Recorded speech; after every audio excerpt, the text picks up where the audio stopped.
Welcome everyone to the IAPP web conference, Future Proofing Consent, Effective Compliance in a Changing Landscape, sponsored today by Transcend. My name is Marjorie, a programming and speaking coordinator here at the IAPP, and I will be your host for today's program. We'll be getting started with the presentation in just a minute, but before we do, a few program details. So participating in today's web conference will automatically provide IAPP certified privacy professionals who are the named registrant with 1 CPE credit.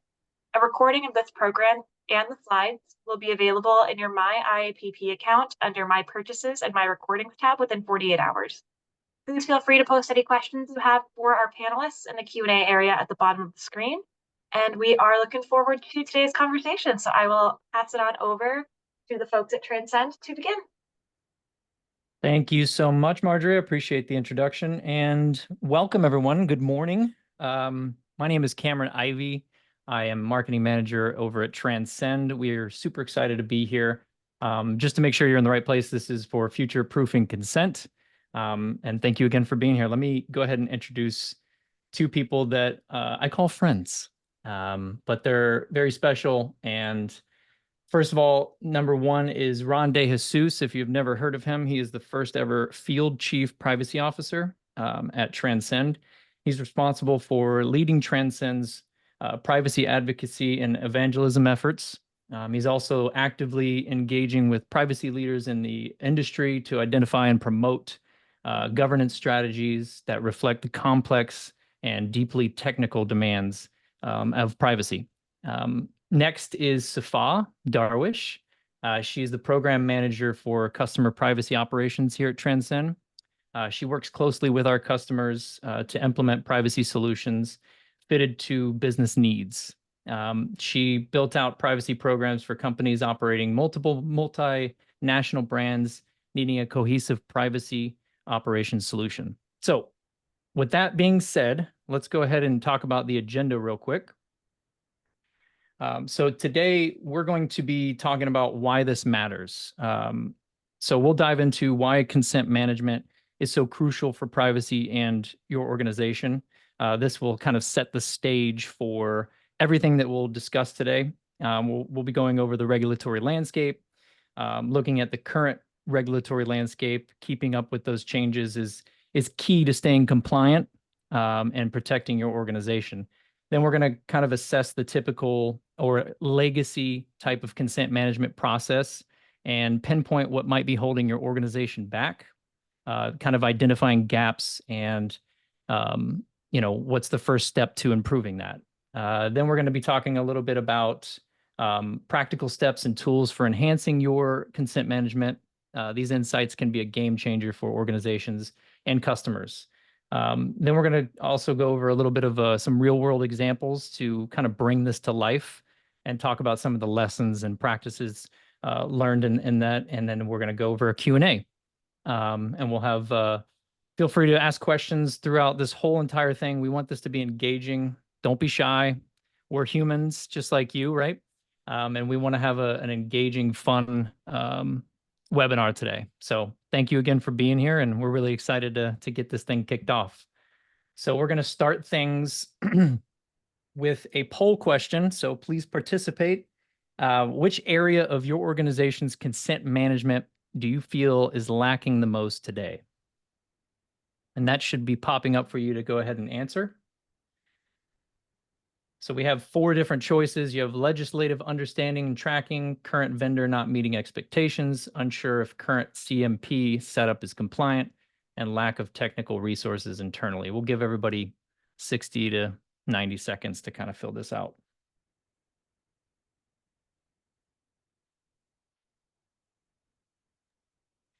This would be perfect for some elevator music in the background if I was a DJ.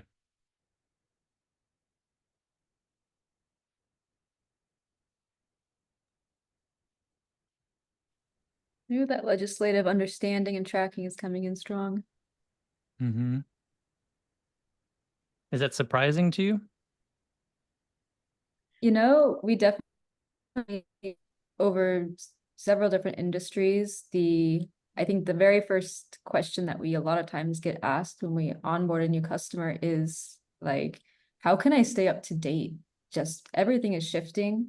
My team is strapped, I'm strapped. And what's the best way to stay up to date? And is there a way to automate staying up to date as well too? So definitely something that we hear consistently.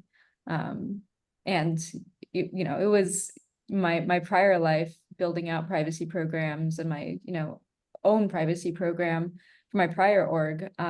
Definitely staying up to date with legislation and tracking was a huge piece. And not only for staying up to date with the regs, but just staying up to date with the technology too. There's kind of like a double-edged sword there for sure. So yeah, I'm not surprising here. Yeah, it looks like that Yeah. one. Okay. And it Good. looks like the second one is the lack of technical resources internally. This is a huge, really huge one too, because again, the drivers for cookie compliance are absolutely cross-functional. Yes, we as privacy pros are responsible for facilitating compliance, but it's also critical that we have partners in our marketing teams and our product teams, our engineering teams that are going to help us with actually implementing tools in our platforms to help us with cookie and other tracking tool technology compliance. So, and I've been one person shows for most of my career. So having those partnerships and those, you know, resources that you can share is incredibly important. But obviously the lack of that is I mean, it's apparent here, which is why we have 41% saying that they lack those resources. So Yeah. yeah. Well, thank you everybody for chiming in there. We really appreciate it. And this next slide, just as a reminder, you know, let's keep today interactive. We'd love to hear from you. Any questions you have throughout, please feel free to shoot them in the chat, and we'll be happy to best answer them, you know, as we go along. And obviously at the end, we're going to make some time for even more questions. So without further ado, let's jump into our first slide. Why does this matter? Why does it matter to privacy, right? Ron, I'm assuming most folks attending this webinar today have or are part of privacy leading programs for their companies or are part of it. Why are we talking about AdTech specifically, and why does this matter to us? Yeah, I think that's a good assumption. And I think that sometimes we as privacy pros tend to forget why all this matters. Why do we care about our marketing and other teams that are leveraging data that's collected through cookies and other tracking technologies? And I think ultimately, as privacy compliance professionals, we are there to support the business. You know, traditionally, whether we like it or not, we're thought of as cost centers. And so it really is up to us to partner with those functions that are going to be contributing to a business's bottom line.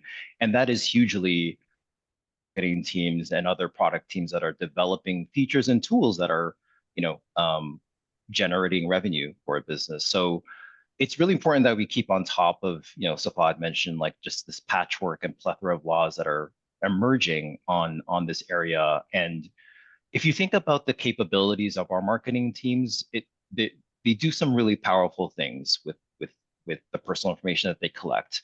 And it's a function where a lot of novel things are happening day to day. Things are happening super quickly.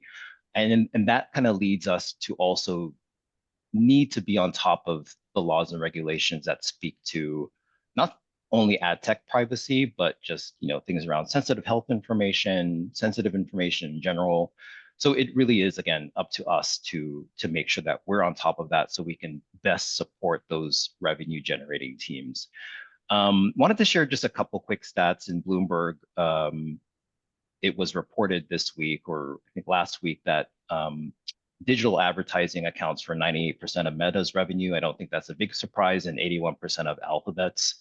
Probably not as huge a revenue chunk for kind of the more traditional companies, but it just goes to show you that, you know, a lot of the changes and a lot of the rules in place when it comes to ad tech are really impactful to big tech and probably subsequently to other companies that rely on some sort of revenue generated from marketing activities. So again, just wanted to caveat the fact that, it's really important to have really good relationships with your marketing functions, with the folks that are actually benefiting from ad tech.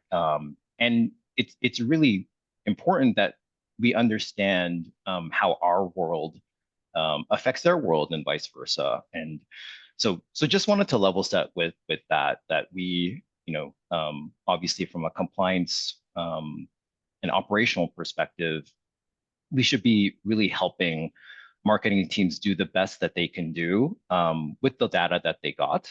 And yeah, just wanted to level set with that. So when it comes to ad tech, specifically, obviously ad tech helps companies reach and target, reach certain audiences and target their campaigns to specific groups to better sell products, to better serve the needs of their customers. And this is done by leveraging data that's, whether we like it or not, often personal information. And in addition to the trends and patterns that marketing teams might be doing, they're also customizing product offerings. We're also, looking at just the minutia of analytics that are coming into play. And all of these things, again, are being generated to increase for the purposes of, again, making sure that we properly market our products and improve our products, all for the purposes of serving that bottom line.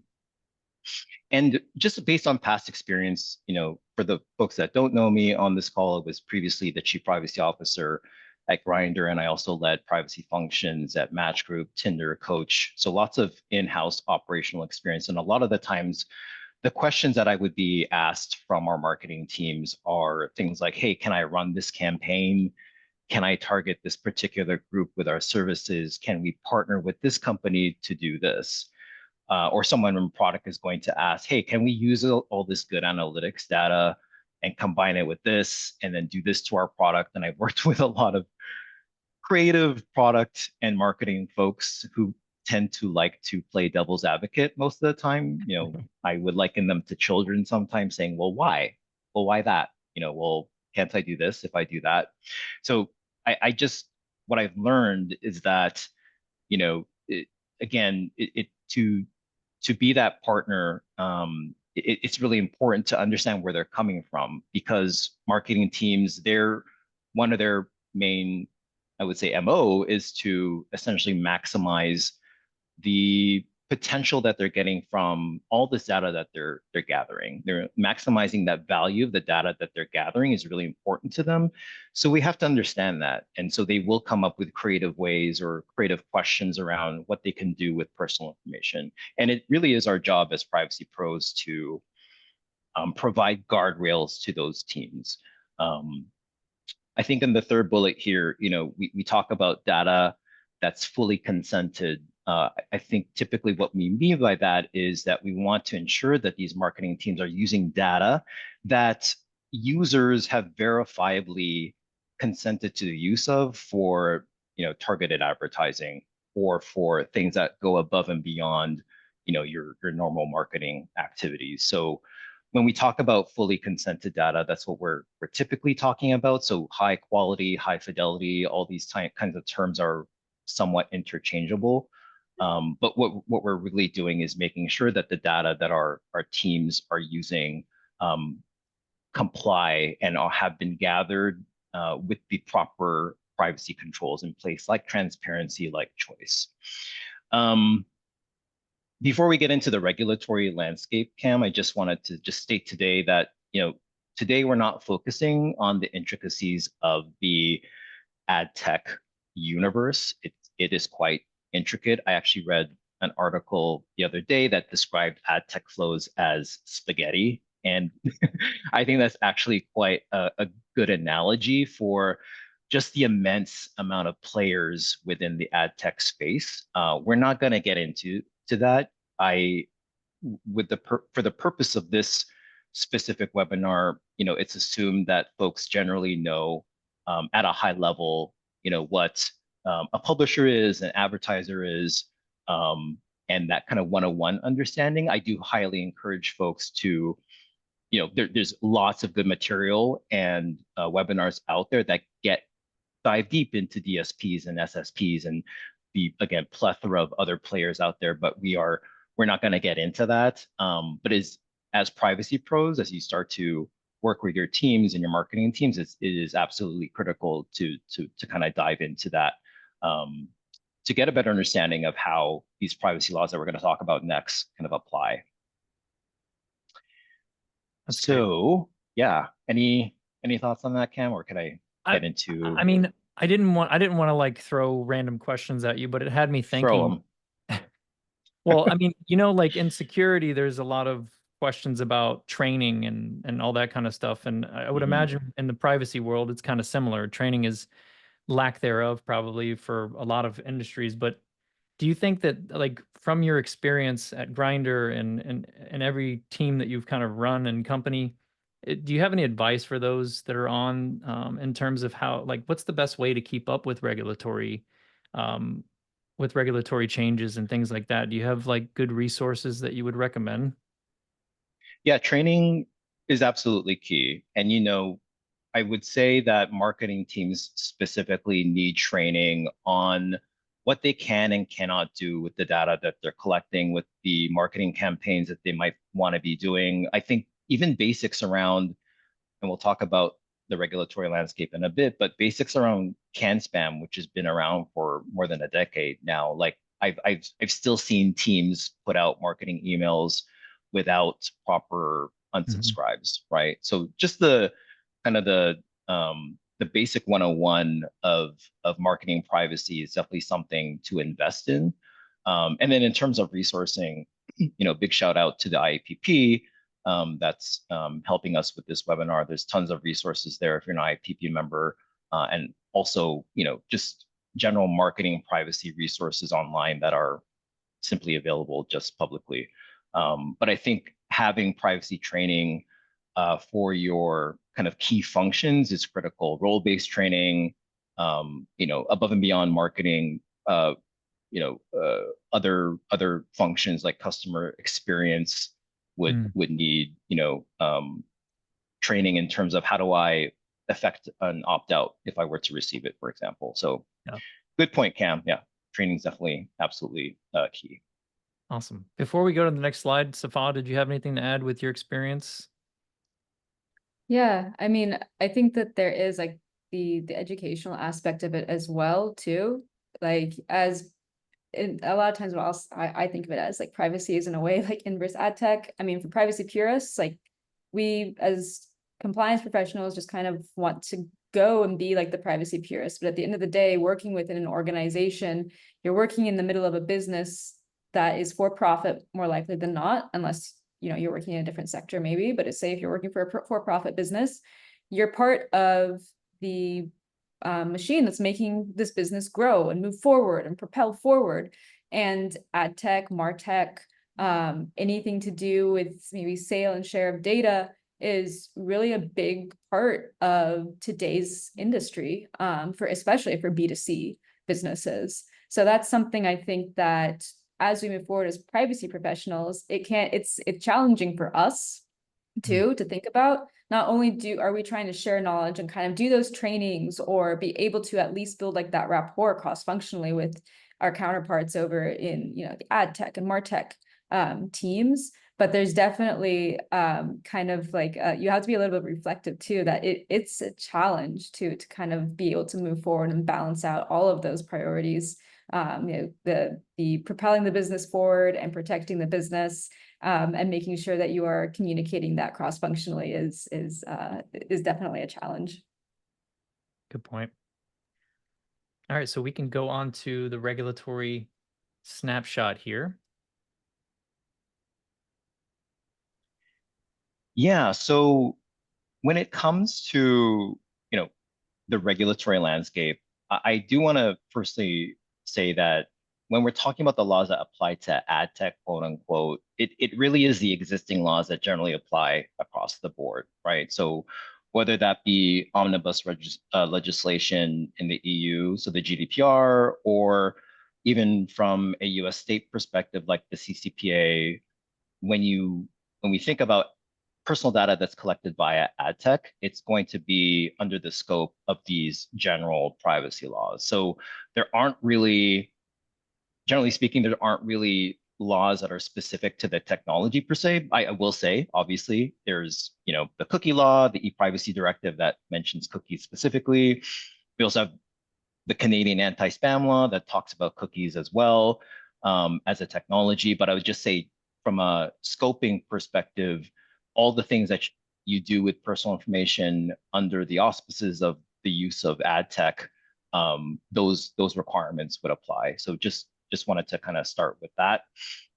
So as we go down the list here, I won't spend too much time on the self-regulatory piece, or actually maybe I will, because it's actually quite interesting. But from a self-regulatory perspective, I think in the US, we tend to kind of at first, before we try to implement or call for legislation, industry is always like, hey, we can self-regulate ourselves, and this is how it's been for a little bit. So some self-regulatory schemes include the NIA, or the Networking Advertising Initiative's Code of Conduct. And I would say that generally across the boards, when we talk about codes of conduct and self-regulatory frameworks, they're based around the same principles, like the core privacy principles of transparency, choice, security. Some iteration of those core privacy tenets is often you'll see in these self-regulatory frameworks.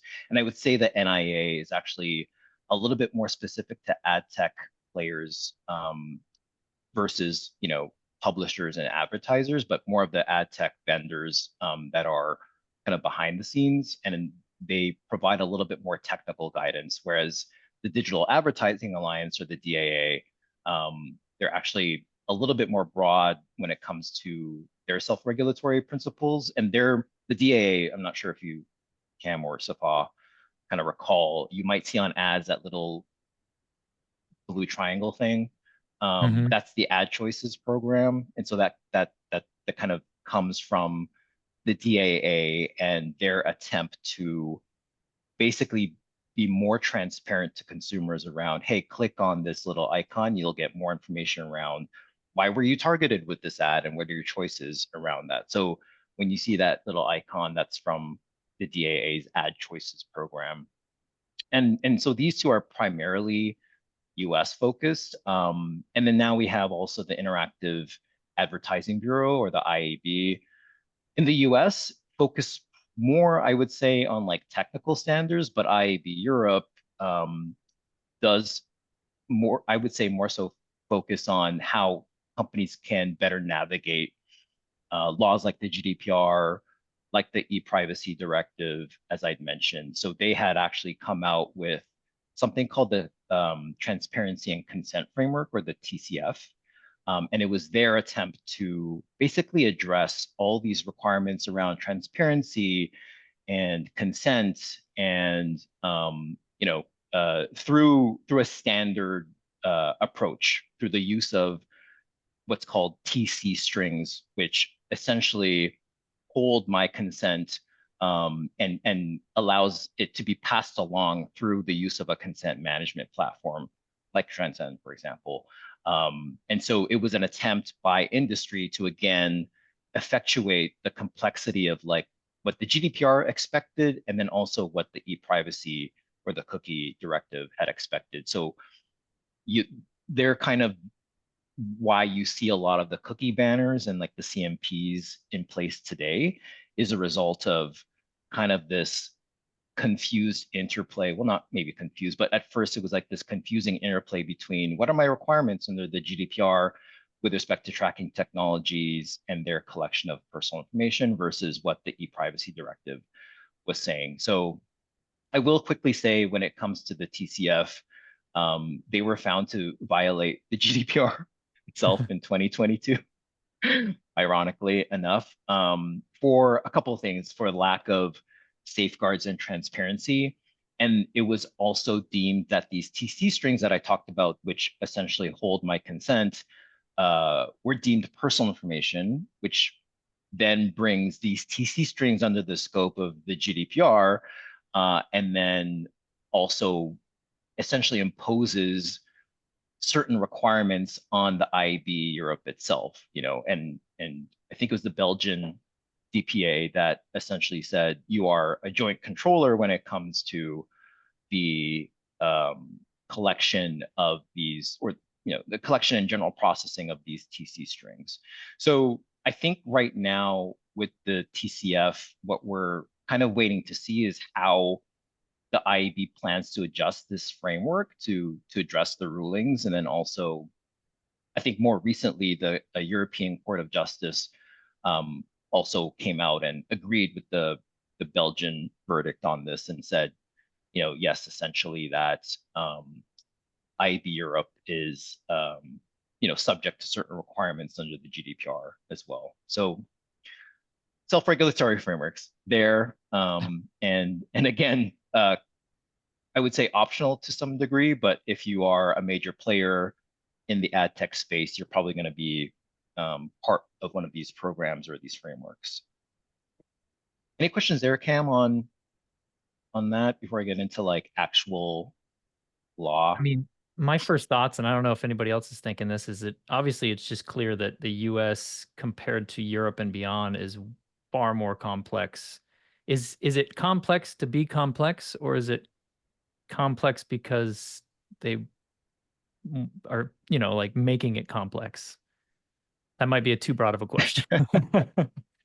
I actually think it's somewhat the reverse. I actually think the application of the GDPR and the e-privacy expectations or obligations made things complex, and it's because of the GDPR. I don't want to blame this great law that we have, or that the EU has, but essentially, as a result of those requirements, it actually drove this deluge of companies putting up cookie banners. I'm currently in the EU right now, and every time I'm on a website, I get this banner that shows up that introduces a lot of friction, right? So I actually think, just to answer your question, I think the complexity actually on the other side of the pond, whereas I think the US has kind of more so relied on these self-regulatory frameworks, and we'll get into how the FTC has kind of jumped in and said, hey, wait a minute, these companies are actually doing things above and beyond what we would expect with the data. So anyway, yeah, that makes good sense. observation. Yeah. So super quickly, I want to give a lot of time to Safaa to talk about the more practical and operational things. But from a US federal perspective, the FTC can come after companies for lack of transparency or, incorrect ways in which they're responding to GPC signals, which we'll see later on through what's called the FTC Act Section 5. So under this Section 5 Act, it's essentially a legal instrument that allows the FTC to come after companies for what's called quote unquote unfair or deceptive trade practices.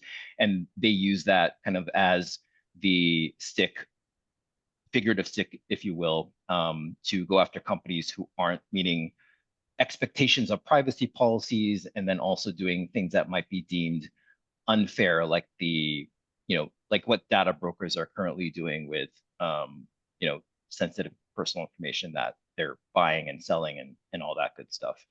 And then we also have the Children's Online Privacy Protection Act, been around for a while again, but also talking about how it essentially restricts how companies use and disclose and process the personal information of children under the age of 13, and places some strict requirements on how we can actually advertise to that age group.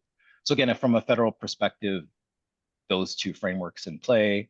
From a US state perspective, this is where it gets a little interesting. So I would say generally, when we think about what US states are doing, we think about the opt-out of the sale, and then now also the opt-out of the sharing for cross-contextual behavioral advertising. And this was, we'll talk about some cases that have actually, really defined what that means from a kind of legislative perspective. We'll talk about the Safaa case in a little bit. But yes, from a state perspective, we generally align privacy around ad tech to mean that you're providing opt-outs for the sale or other valuable consideration, or the opt-out for the sharing for the purposes of cross-contextual behavioral advertising. I will state that for California and Colorado, they also have defined that they require companies to respond to universal opt-out mechanisms. I've heard them called OOMs before.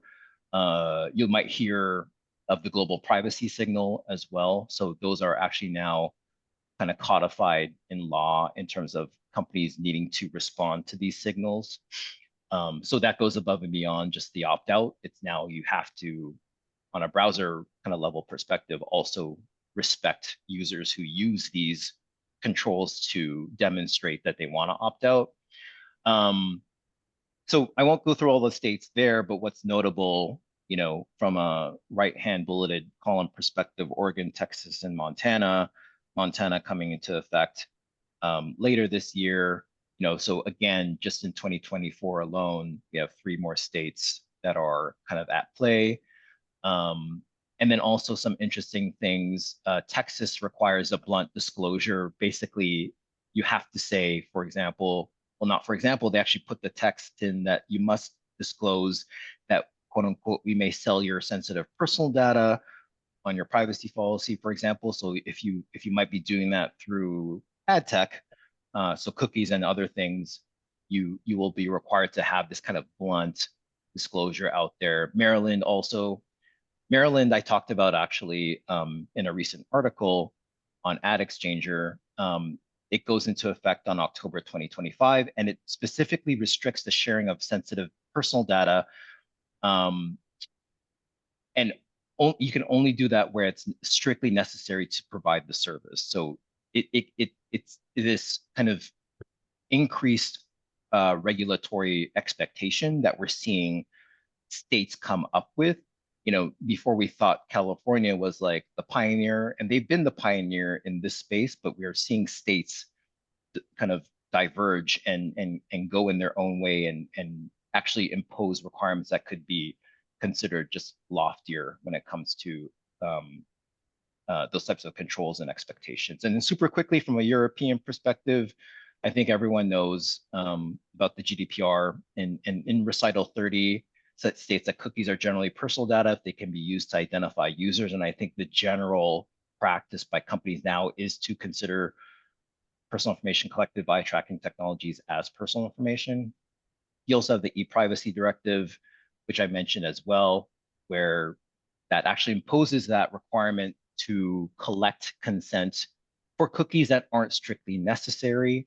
Again, things like analytics cookies or performance cookies, you would need explicit consent for that versus things that you might deem, strictly necessary. I put Castle in there because I'm Canadian, but the Canadian anti-spam law is actually, I wouldn't say it's as strict as its European kind of counterpart, but like it does require that Canadian companies, if they're placing cookies or other technologies on devices, to get a form of consent, but that could be implicit consent. So if I'm on a Canadian website, for example, and I don't have cookies blocked, it's probably likely that you can rely that I implied my consent by being on your website, so you can place cookies. It's a little bit of a gray area, but it does specifically use the term cookie in its text. So that's like just a lay of the land in about 10 minutes. And so you could see, Cam, obviously even the regulations and frameworks that I've gone through already you're seeing a patchwork of requirements at play. So yeah, thank you for that, Ron. Yeah. Safaa, did you have anything to add to this slide before we go to the next one? Yeah, if it's okay, I think it would be interesting maybe to bring in Michael Schneeberger's question here. Is a question in the chat here, and it's about IAB's representation and honoring GPC signals, like global privacy control signals. So I know we're going to get into Q&A just a little bit later, but maybe just kind of addressing Michael's question here. Can you speak to the IAB's text representation that once a website operator and its third party enter into a LSPA, the website may continue to sell or share PI? I think that anytime that you go into the territory of self-regulation within business, you definitely run into these types of snags. Also, disclaimer, I'm not a lawyer. None of us on this call that you see here on video are lawyers, so definitely not giving any kind of legal And that's advice. not a bad thing, Safaa. Compliance professionals here. But I do think that it is kind of a broader discussion to have around IAB as well. Like, yes, there is a need on the internet in general to be able to harness and utilize data for services, for monetary gains. And the complexity comes in when you need to obtain consent or respond to a signal that an individual gives about how they want their data to be handled. Not a simple, straightforward task there for sure. I think that, again, going back to IAB, we could have an entire conversation about IAB, and IAB does, you know, have lots of these conversations where you can kind of go in and discuss and listen to these. But this IAB, again, like there's this kind of you're having businesses kind of do like that self-regulation there, right? And pulling in the limited services agreement, I think that you can kind of go back and forth. Is this an okay thing to do? Is this the right thing to do? Is this ethical? Is this going going along with the regs or not? And I think we could have an entire conversation about that. But at the end of the day, just keeping in mind moving forward with whatever you do with consent, there are, I think, that kind of maybe two big buckets to be considering here when we talk about this. So if you're gonna go back to GDPR, their consent needs to be had in a clear, collected, clear, in an unambiguous way. Like there needs to be consent, must be obvious that that individual has consented, and it has to be obvious to the individual what they have consented to. So if somebody were to land on your site with a GPC signal and you are not necessarily honoring that GPC signal because you have an X service agreement in place, well, it's on you then to make sure that that is clear and unambiguous, that there needs to be that big distinction there for the end user. And I think it really depends on the privacy team and what, you know, going back to business, what risk appetite that the business has for handling GPC and DNT signals. So global privacy controls, do not tracks, generally the OOMs, right? It's not a straightforward response, right? When you're talking about just, you know, how we operate these pieces, but just kind of go back to those basics that, great, look at the risk there and understand that if there's not clarity and if consent is not collected, having been as clear and unambiguous as possible with the way that data is going to be handled for whatever agreement you have, there is a potential for quite a bit of risk there for sure. Thanks for that, Safaa. Thanks for the question, Michael. Anything else on this slide before we go to the next one? All right. So, Safaa, moving from, you know, the regulatory talk and point of view, let's go to a little bit of the operational side of things. As we all know, it can be very technical and rapidly evolving. In your experience working with, you know, so many different companies and roles, what are the most common gaps that you see? Yeah, I mean, that's the millions of dollars question right there. I think that right now, the gaps that we see in 2024, let's just talk about that. We're seeing like a lot of extremes, to be honest with you, just working with customers across many industries at the moment and seeing so many different clients struggling. I think for a while there was just this kind of like, all right, there was maybe a little bit of a hiccup here, didn't honor consent, or we didn't honor D&T. There was a kind of like a gray area where there was some miscommunications just within privacy teams or within compliance teams about how to handle and set up a consent management system or a preference management system appropriately. And right now what we're seeing is these kind of like these crazy extremes that we'll see out in the industry. You know, I'll kind of give you an example here. We will see businesses who will come in with legacy CMPs that have been so liberal with the way that they have assigned purposes of processing to any one data flow or cookie. And you hope that they triage the data flows correctly, but anything that is being fired on your web browser or signaled via network, we're kind of seeing these extremes. We'll see folks in the industry come in, and a consent management product has been extremely liberal in the way that out of the box it has identified a cookie or a flow. I'll give you an example. I'll change what the tracking technology was, but I've seen kind of CMPs where by default, like Twitter or X and Twitter and TikTok pixels are getting like represented into the like essential kind of category, which I think just probably for everyone on this call would probably be a bit of a shocker just to kind of come in and see that immediately. And you kind of like see these extremes where that's a huge gap. And I think too, like when you do come in and you do have that CMP, that consent management like solution that you are kind of going to be reliant on for collecting consent and for also regulating that the consent or preferences, you kind of expect it to be a bit more robust in the way that it can regulate, but then also that, you know, the way it represents what is being consented to.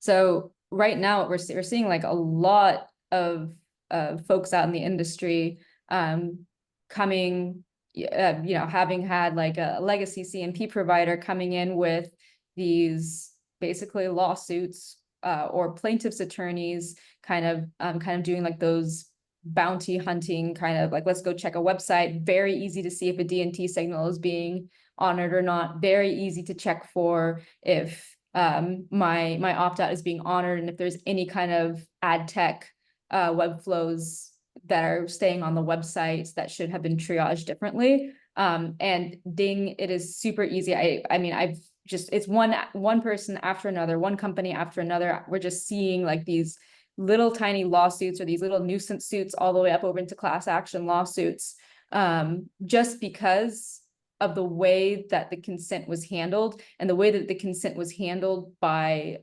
just breaking out for the purpose of processing. So these are like these tiny little pieces here that all really come together, and that it takes a lot of you know, definitely cohesive work cross-functionally with AdTech and MarTech to understand these things. But these are huge, end up being huge, expensive lawsuits or nuisance suits that at the end of the day don't look great on paper, not great for PR, and they continue, and it's not one, it's not two, it is just everyone seems to be dealing with these nowadays. And I think that, you know, definitely the miscategorization of data flows and cookies. So there's like, don't forget about your pixels and your web beacons, because those are out there. That's technology that it is evolving. Yesterday it was cookies. Cookies still exist today, but there's so many other tracking technologies out there nowadays that you really do need to be aware of, and at least have some, you know, kind of baseline knowledge of in order to be able to speak to it as well. There's also kind of like the flip side of this too. Yes, maybe a company is dealing with issues with these kind of nuisance suits or, you know, plaintiff's attorneys kind of doing like these, you know, kind of hunting for compliance flaws, or it could be folks individually, you know, great intentions as well, just trying to kind of bring awareness, you know, the way that they see they're bringing awareness for privacy and looking for these kind of compliance violations and trying to bring light to that. But also there's kind of, again, the flip side where I've seen it many times where things get overly regulated on your website. So maybe, for example, I've seen companies come in 78% drop in analytical and essentials and analytical data for AdTech, MarTech teams. That's a huge drop, especially if you are in the United States and don't necessarily need to be regulating the analytical data flows like you would need to be within GDPR territory. This hits AdTech and MarTech digital teams really heavy. A lot of times too, I think definitely if you're a compliance privacy professional sitting down with your AdTech, MarTech team, or any of your front end dev folks, digital teams, talking about the differences between functional and essential data. These are really difficult conversations to have because it can feel like a very gray kind of fuzzy line between what is actually essential and what is functional. And the fact is that if you are in the United States, a lot of times you can be quite a bit more liberal with what you can triage as functional versus what essential and sale of data and info. Like I said, seeing these customers come in or different folks in industry with digital teams, just kind of like, what do I do? Why can I not collect data to make the site function? Like, forget essential, but why can't I collect this to make it functional? And that's another thing you have to look for in a CMP too. That's a huge gap that you need to also understand that a significant amount of data loss when it's not necessary can be a huge hit on business, and it is very significant to any kind of digital team and any teams that are relying on that data to make sites or even mobile apps function correctly. So being able to be granular and very intentional with what you do with those different types of trackers, whether those are simply for analytical purposes or essential purposes all the way over to the sale and share of data, I think it is extremely important to make sure that we are very intentional in the way that we are handling these. And it's not easy, right? And I think that two things really come to mind especially when you're dealing with B2C, but even for B2B businesses, but definitely for B2C, there's kind of two things that the end user, the consumer, are looking for, and that's the ability to trust what the controller or the processors that are handling your data, and also the ability to have a choice too. There's going to always be some of those, some individuals who are very open to cross-functional advertising and other individuals who are not. And it's really, I think, an important differentiation. Being very, very mindful and granular in classifying these is really important. Awesome. That's a lot of good information. Thank you, Safaa. We're going to go ahead and jump on to the next one because we're running a little on time here. So these are some of the real world kind of case studies and stuff. And, I'm going to let Ron kind of dig into some of these. Yeah, I can just focus on a couple, I think, notable ones. I think the Sephora case everyone knows about, right? And it's unfortunate because it was one of those instances where, unfortunately, Sephora was made an example of, and it was the first CCPA enforcement back in August of 2022, where the California AG essentially made clear that third-party trackers that, specific to this case, that Sephora put on this website for analytics, for ad serving, and also for retargeting purposes, constituted a sale of personal information. So we heard loud and clear from the California AG that these kind of non-essential cookies were definitely considered a sale. So there was no kind of they made that determination very clear. They also supported also not have a do not sell link on its site and allow customers to opt out of the data exchanges that they were, gathering through these cookies. And they also did not respond to GPC signals. But at that time, nobody really knew what that meant. So again, that's why I say it's unfortunate, because it really could have been a handful of companies from an F500 perspective that could have been made an example of at this time. So, so again, really prominent case. And I think super quickly, the lesson here is that, obviously, if you're incorporating cookies that collect analytics or other types of non-essential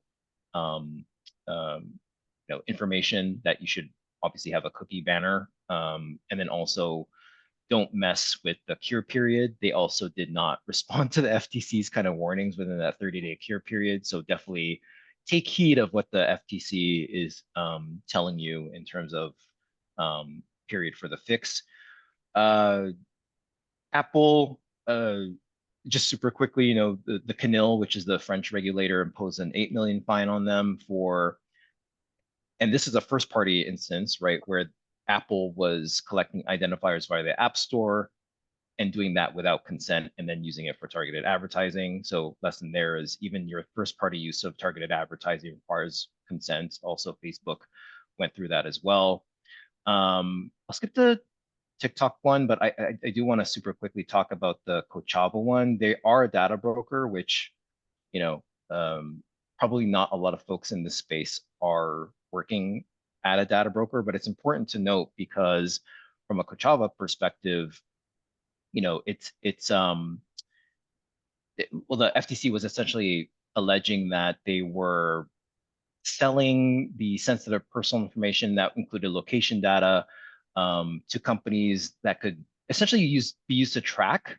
That seems a little bit innocuous, but they are also being able to just, identify folks that were going to abortion clinics or to places of religious worship and all that kind of information that could be deemed sensitive. So the FTC also alleged that consumers like you and I weren't aware of this collection and this selling, and so that the lack of transparency. It's actually an ongoing case.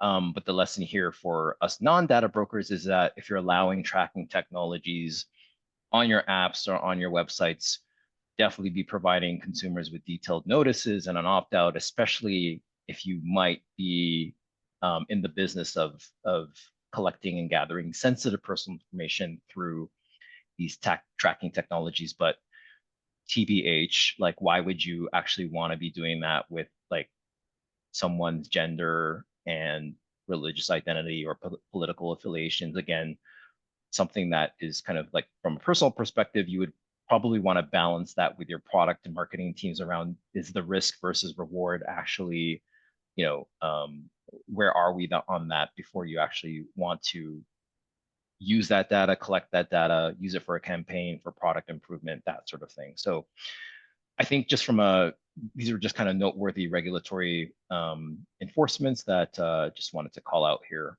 to essentially give weight to everything that we're saying so far. Yeah. Thanks, Ron. That's very, very helpful.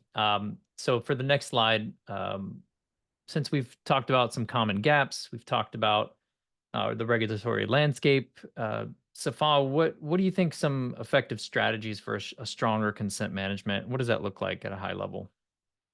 Yeah, for sure. I think that honestly, I'm going to go for the second bullet point here, which is that technology utilization.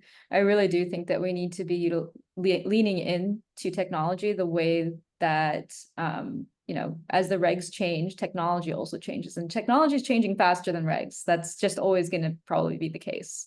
And really understanding as privacy professionals too, kind of high level, at least high level, about what technology is out there for tracking, but also then for how we can start utilizing it and responding to those trackers and being able to respond to consent. If anybody ever wanted to use the internet, you're going to have to be tracked for something. It's almost impossible to be anonymous, truly anonymous on the internet. And really leaning into technology, I think is very important. Secondly, and maybe this is about collaboration, ensure that you are a cross-functional partner. You are there for other teams as well, and ensure that you're there for the tech teams too, and that you are really leaning in and understanding the pains and the needs for engineering all the way over to AdTech and MarTech. Super important, and that will help inform the decisions and the needs for getting an effective technology solution in place. And then definitely, of course, like I think the regular audits should go along with technology, right? You should be minimizing anything that is manual I think especially for consent collection, and should really start leaning into the technology to ensure that you are actually honoring consent, and honoring consent not just at the end user lands on a page or a mobile app kind of level, but then also kind of going off of the Kachava example, that you're collecting that consent throughout the life cycle of individuals running through your product, especially for a B2C. If you're collecting data and you are brokering data sales, then you're going to want to ensure that you have technology in place to appropriately collect that consent and communicate how data is being processed. Awesome, thank you. So we'll keep moving here because I know we're running low on time. Another thing is, here's some tips we want to just kind of go over very quickly here on assessing vendors and what you should be looking for when you're fully, Safaa, when you were working with privacy program management, what did you look for in consent management tool? Has anything changed since that time to today? Yeah, no, I mean, that's a great question.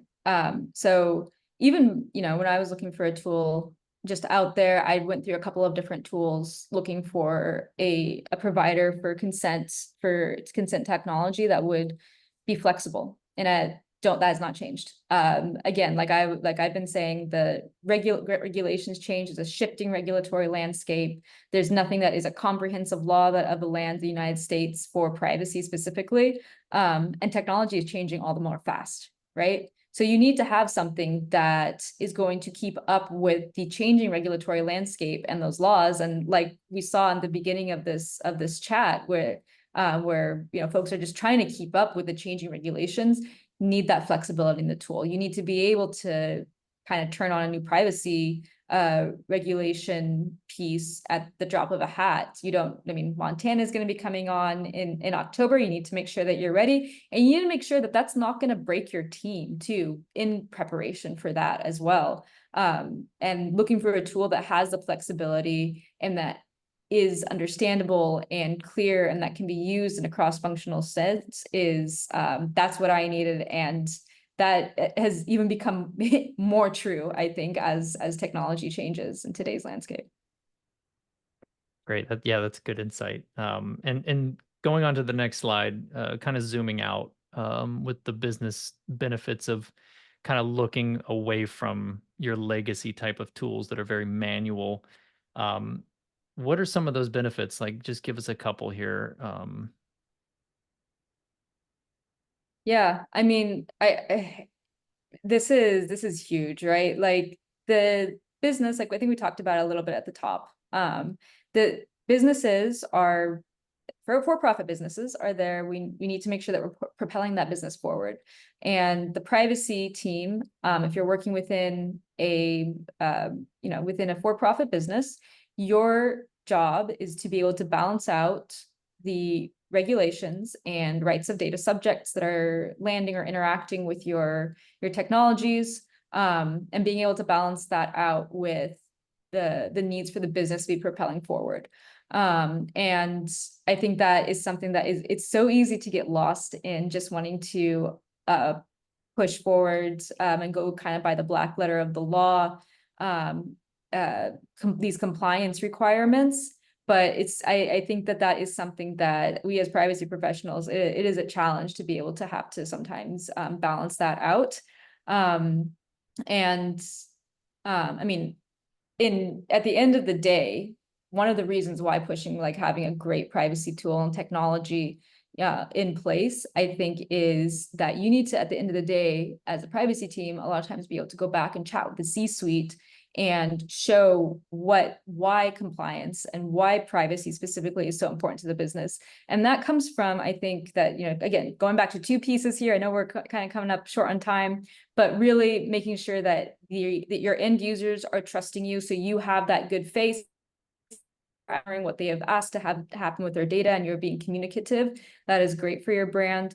And then there's also the being and having that trust, and then also being able to utilize data for sale and share that you have collected in the appropriate way, that you have communicated to the end users in the appropriate way about the sale and share of their data.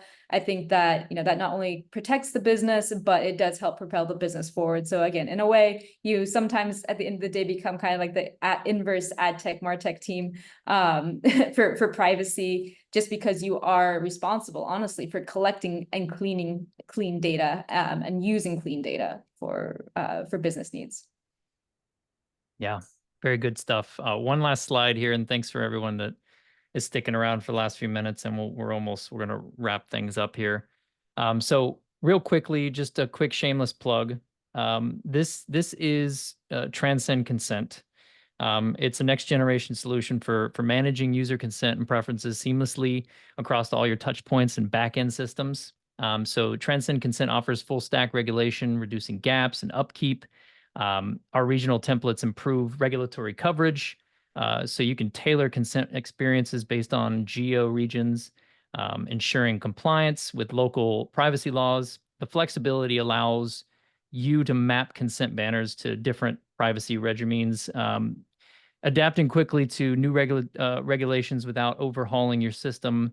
Our platform provides ongoing visibility into consent changes and user preferences, so reducing the risk with real-time monitoring and automated enforcement. So you're getting away from that manual work if that's what you're used to. Detailed audit trails ensure you have clear records for regulatory reviews. It's efficient, it's scalable. It syncs and enforces user preferences across web applications, mobile apps, third-party tools through a single admin dashboard. It reduces complexity and manual effort. So I just want to acknowledge, lastly on this slide, the quote there in the bottom right from one of our customers at GoFundMe. It just shows the benefits of gaining valuable insights and confidence in your compliance program. So real quickly here, just Transcend Consent empowers your business to stay ahead and in a rapidly evolving regulatory landscape. So with that being said, thank you guys so much for being here. First of all, for Ron and Safaa for taking the time to be here. This is amazing with all of your years of experience. Thank you to everyone that has taken the time to attend this, and I'll go ahead and pass it on to Marjorie.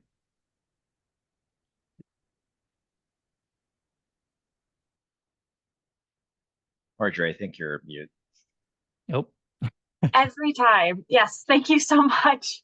And thank you again to our panelists for sharing those valuable insights with us.